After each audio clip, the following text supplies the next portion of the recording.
That's our sport, Elle, and special shout out to Scott Ninnis, who got his first win since returning. It's his birthday tomorrow, Christmas Day, but I don't think we can call him the Messiah just yet.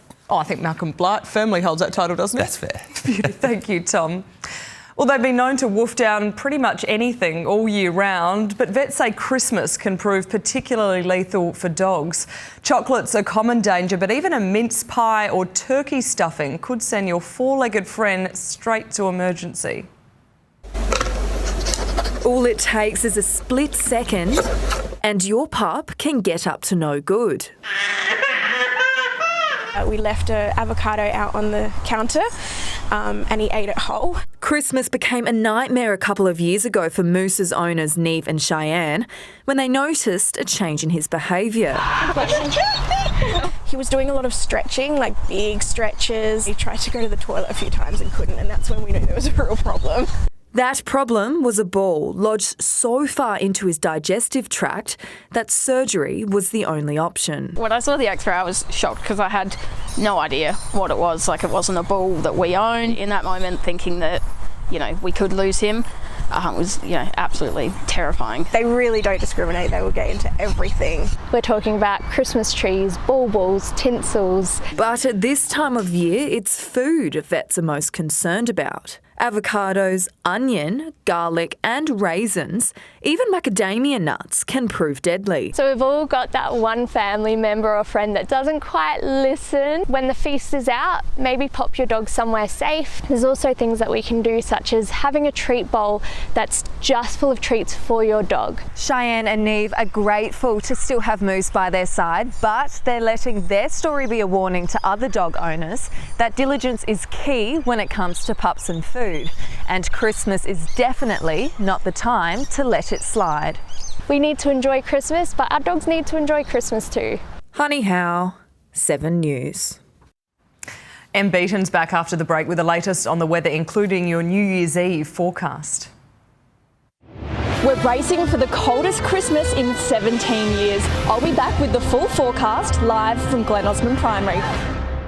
This summer, when the big news happens, turn to 7. Right across the holiday season. Something needs to be done about the mental health care system. Innocent people are losing their lives and it's not fair. 7 News will bring you the news when it matters. It's the news more Australians watch. That's why if it's breaking, you'll see it here on 7.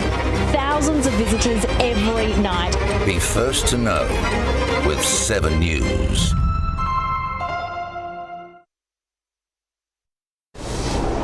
For Adelaide's latest news and more, tune in to 5AA Breakfast tomorrow morning. Well, time for the weather now with Emily, who joins us again from Glen Osmond Primary. It's not the Christmas Day forecast we were hoping for. It's not, Elle. We are preparing for our coldest Christmas day since 2006 and it could bring a shower or two as well. Luckily for families here at Glen Osmond Primary, the conditions are remaining clear for their carols here tonight. There's been face painting, fairy floss and picnics too, and that's all before Santa makes his journey across the skies tonight. In the city today, we dropped to a low of 13 degrees this morning. We hit a top of 21.8 and right now it's around 18 degrees. Across the state today, temperatures were well below average due to the cloud and cooler southerly winds. Whyalla reached a top of 23, Port Lincoln 21. A high pressure system will move into position south of the Bay this weekend, delivering a cooler and fresh south to southeasterly flow across the state. The low pressure system over the eastern states will be responsible for maintaining a ridge of high pressure through to the middle of next week. Interstate tomorrow, showers and possible storms along the east coast. 27 for Sydney, 23 for Melbourne, while Perth remains hot and sunny, 35 there. Across the state, the official Christmas Day forecast is in, and it's set to be a windy one across the board.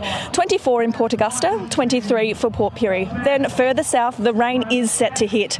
18 in showers in Clare, Murray Bridge and Victor Harbour, 19 in Renmark and Naracoorte, 18 in Mount Gambier. A gale warning has been forecast for the upper southeast coast and a strong wind warning for the following areas. In the city tomorrow, we're preparing for the coldest Christmas in 17 years. A shower or two and a top of just 20. On metro waters, winds southerly to 30 knots, seas increasing to 3 metres. Looking ahead, a shower or two for Boxing Day 21, then the temperatures warm up again. 25 Wednesday and 29 Thursday. And the long-term forecast is looking good for New Year's Eve as well. But for now, I'm wishing you, Elle, and our viewers a very Merry Christmas. Merry Christmas to you too. And before we go, we have some very important breaking news just into the newsroom. Father Christmas and his reindeers are ready for their epic Christmas Eve run right around the globe to deliver presents to all of the children. Now, he should head around the country, dodging all those nasty storms we've seen. Then they'll reach South Australia around midnight. So kids, make sure you get to bed early so Father Christmas can get to work.